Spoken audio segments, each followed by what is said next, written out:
ঘুমোবো আমি, ঘুমোবে তুমি, গল্প শোনাবে ঘুম পড়ে, হালকা আলো চোখ বন্ধ। চলো একটা গল্প শুনি। রাতের গল্প বাংলায়। আজকের গল্প, গাছে কাঁঠাল গোপে তেল। রাখালের বাড়ির সামনে একটা বিরাট কাঁঠাল গাছ ছিল। সেই গাছে বড় বড় কাঁঠাল ফলতো। কাঁঠালের কোয়াগুলো যেমন বড় তেমন মিষ্টি। এইরকম কাঁঠাল গাছ সচরাচর কোথাও দেখা যায় না। রাখাল রোজ সকালে সন্ধ্যায় কাঁঠাল গাছের নিচে দাঁড়িয়ে দাঁড়িয়ে দেখত। কাঁঠাল গাছের দিকে কত সময় তাকিয়ে থাকতো।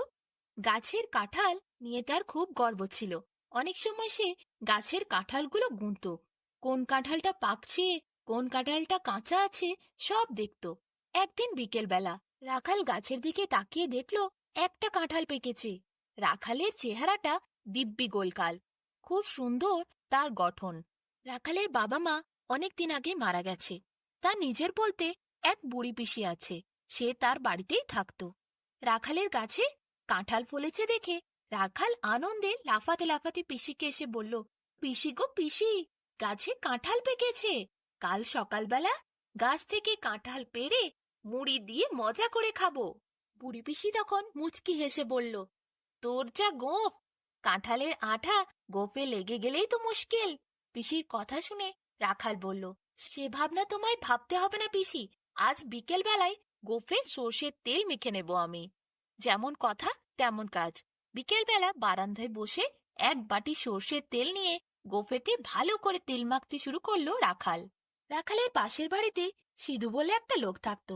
সে রাখালকে গোঁফে তেল মাখতে দেখে জিজ্ঞাসা করলো, কি মশাই, বিকেল বেলা বসে গোঁফে তেল মাখছেন কেন? রাখাল বলল, এমনি, আর কি বলবো, তেল মাখছি মশাই। গাছ থেকে সকালবেলা কাঁঠাল পাড়বো, মুড়ি দিয়ে মেখে মজা করে খাবো। সিধু বলল, আমায় একটু ভাগ দেবে না মশাই? সিধুর কথা শুনে রাখাল ভারী চটে উঠল। সে বলল, আমার গাছের কাঁঠাল আমি খাবো, আপনাকে ভাগ দিতে যাবো কেন মশাই? গোঁফে তেল মাখলেই এক বাটি তেল খরচা হয়, জানেন তো? রাখালের মুখে এইসব জবাব শুনে সিধু চলে গেল। কি আর করে সে, তার তো আর নিজের কাঁঠাল গাছ নেই যে ভালো করে কাঁঠাল পেড়ে সে মুড়ি দিয়ে মজা করে মেখে খাবে। এদিকে একটু পরই দিনু চোর, সে ওই পথ দিয়ে যাচ্ছিল। রাখালকে জিজ্ঞাসা করলো, ও মশাই, গোঁফে তেল মাখছেন কেন? রাখাল তখন চোটেই ছিল। সে রেগে বলল, আমার গোঁফ আমার তেল, আমি 100 বার মাখবো, তোমার কি হে বাপু? দিনু চোর তখন মুচকি হেসে বলল, আপনার তেল আপনার গোঁফে মাখবেন, তাতে আমার কি বলার থাকতে পারে? কিন্তু অযথা তেল মাখছেন কেন? আমারও তো গোঁফ আছে, তাই বলে আমি তো কখনো গোঁফে তেল মাখি না। দিনুর কথা শুনে রাখাল বেজায় চটে উঠল। সে বলল, কে তোমাকে বলল? আমি তো শুধু তেল মাখছি, তোমায় কিছু বলেছি আমি? দিনু চোর বলল, না, আপনি আমায় কিছু বলেননি, কিন্তু আমি জিজ্ঞাসা করছিলাম, আসলে জানতে ইচ্ছে করছিল। রাখাল তখন বলল, আমার গাছে কাঁঠাল পেকেছে, তাই তো আমি কাঁঠাল পেড়ে খাবো, তাই জন্যই তো আমি আজ ভালো করে গোঁফে তেল মাখছি। রাখালের কথা শুনে দিনু চোর হাসতে শুরু করলো। হাসতে হাসতে সে বলল, ও তাই বলুন, গাছে কাঁঠাল গোঁফে তেল। রাখাল এরপর গোঁফে তেল মাখতে মাখতে নাকে সর্ষের তেল দিয়ে দিল। বারান্দায় মাদুর পেতে শুয়ে পড়ল। কিছুক্ষণ ঘুমানোর পর রাখালের শরীরটা বেশ ভালো লাগছিল। রাগও অনেক কমে গেল। রাখাল গেল গামছা নিয়ে পুকুরে স্নান করবে বলে। সেখানে পুকুরে একটি লোক বলল, কি ভাই, আজ দেখছি তোমার গোঁফ খুব চকচক করছে। রাখাল তাকেও বলল, না না, আসলে গোঁফে তেল মেখেছি। লোকটি বলল, গোঁফে কি তেল মাখে গো ভাই? রাখাল বলল, কাল আমি কাঁঠাল খাবো, আমার গাছে কাঁঠাল পেকেছে, তাই তো কালকে কাঁঠাল পাড়বো। কাঁঠালের আঠা যাতে আমার গোঁফে না লাগে, তাই জন্যই আমি আজ থেকে তেল মেখে রেখেছি। লোকটির ভীষণ হাসি পাচ্ছিল রাখালের কথা শুনে, কিন্তু সে রাখালের সামনে হাসতে পারল না, যাতে রাখাল না রেগে যায়। তাই সে মনে মনে হাসতে থাকলো। সে বলল, ঠিক আছে, তোমার কাঁঠাল বাবু, ভালো করে খেও তুমি কাল। রাখাল তার কথা শুনে খুব খুশি হলো। তারপর সে ডুব দিল পুকুরে। স্নান সেরে ভালো করে সে বাড়ি ফিরে এলো।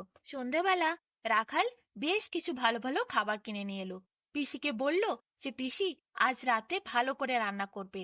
আজ আমার ভালো করে খেয়ে দিয়ে শোয়ার ইচ্ছে আছে, ভালো করে ঘুম দেব, তারপর কাল সকালে উঠে কাঁঠাল পেড়ে মজা করে কাঁঠাল খাবো। সন্ধেবেলা পিসি রান্না করতে গেল। বেশ সুন্দর করে রান্না করে রাত্রিবেলা রাখালকে খেতে দিল। রাখাল খুব মজা করে রাত্রের খাবার সারলো, তারপর আনন্দ করে ঘুমিয়ে পড়ল। এদিকে রাখালের পিসি, তারও ভীষণ কাঁঠাল খাওয়াতে লোভ ছিল। তার কাঁঠাল পেলে আর কিছু চায় না। সে কাঁঠাল পেলে ভাতও না খেয়ে থাকতে পারে। তাই তার পিসি ভাবলো, কালকে তো বড় কাঁঠাল পেকেছে, সেটা ভাঙা হবে।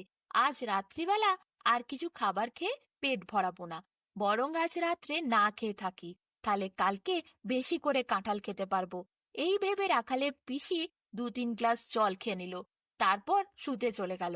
আর শোয়ার বিছানাতে বারবার শুধু এটাই ভাবছিল, রাখাল আর রাখালের পিসি। তাদের চোখে ঘুম আসছিল না, ঘুমোবার জন্য তারা শুয়ে তো ছিল, কিন্তু কাঁঠালের কথাই তাদের মনের মধ্যে শুধু ছিল। রাখালের পিসি তো সারা রাত এটাই ভাবলো, সে কালকে সকালে উঠে কতটা কাঁঠাল খাবে। সারা রাত না খেয়ে থাকছে বলে কথা। অন্যদিকে রাখাল, সে ঘুমোবার জন্য শুয়ে তো ছিল, কিন্তু সেও খুব আনন্দিত ছিল সকালবেলা কাঁঠাল ভেঙে খাবে বলে। এইভাবে রাত পার হয়ে মধ্যরাত হলো। দুজনেই কাঁঠালের কথা চিন্তা করতে করতে আনন্দে ঘুমিয়ে পড়ল। তারপর সকালবেলা হলো যখন, তখন পিসি তাড়াতাড়ি মুখ হাত ধুতে উঠানে গেল। গাছের কাঁঠালটা কতটা পেকেছে সেটা দেখার জন্য যেই কাঁঠাল গাছের তলায় পিসি গিয়ে দাঁড়ালো, ও মা, তার দেখে তো চক্ষু স্থির। তাড়াতাড়ি ঘরের মধ্যে ছুটে এসে রাখালকে উঠানোর চেষ্টা করলো। রাখালকে অনেক ঠেলাঠেলি করলো, কিন্তু রাখাল তখন অঘোরে ঘুমোচ্ছে। তার চোখে প্রচুর ঘুম। তবুও পিসি তার মুখে ঘটি ভর্তি জল নিয়ে এসে জলের ছেটা মারলো। তারপর আর কি, রাখাল চোখ খুললো। রাখালকে টেনে হিঁচড়ে ঘর থেকে নিয়ে গিয়ে গাছের সামনে দাঁড় করালো। রাখালেরও তো চক্ষু স্থির হয়ে গেল। এ কি, গাছে একটাও কাঁঠাল নেই, সব কাঁঠাল কোথায় গেল?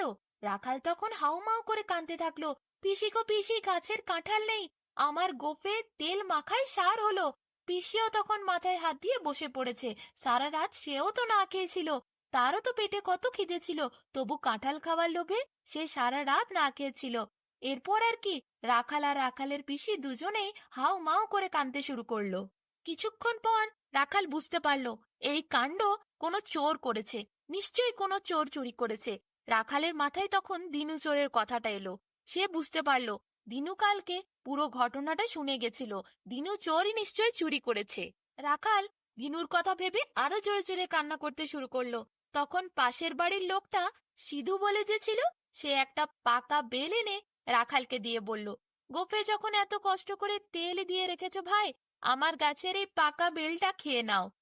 কাঁঠালের শোকে রাখালের দু চোখে তখন জলধারা নামছিল। দুঃখের তীব্রতা আর সহ্য করতে না পেরে পাকা বেলটাই ফাটিয়ে বেচারা খেলো, আর তার পিসিকেও দিল। এরপর আর কি, দিনু চোরের ভারী মজা হলো। সে তো কাঁঠাল নিয়ে চলে গেছে, সে এরপর মজা করে কাঁঠাল ভেঙে মুড়ি দিয়ে মাখিয়ে খেতে থাকলো, আর তাকে কেউ ধরতেও পারল না।